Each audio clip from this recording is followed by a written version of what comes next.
Tono tirambinge amina kaya tuye tisengi milambinge swatambi tambi swafunu punuke nikara kara kutara iskati na la nude tadi do for my head ngi tambi tampana porunga bude te boku ne fusaina we mamelu taluke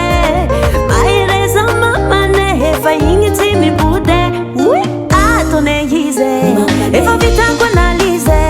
eva tara pilasi fono asula glase atone yize eva vitango analize eva tara pilasi fati pudangi sase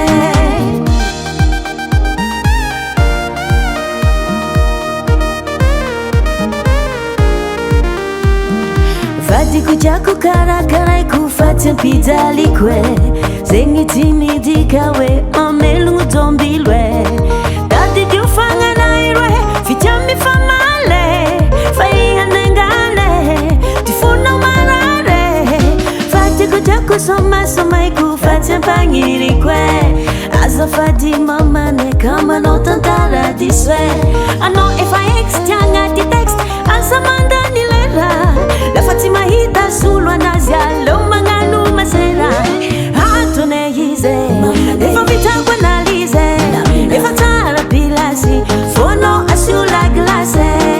atone yize eva vitango analize eva tara pilasi fati pujangi sase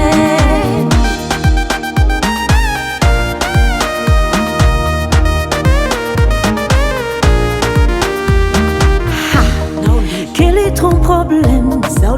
Kamatunga nawe isanandru mimeni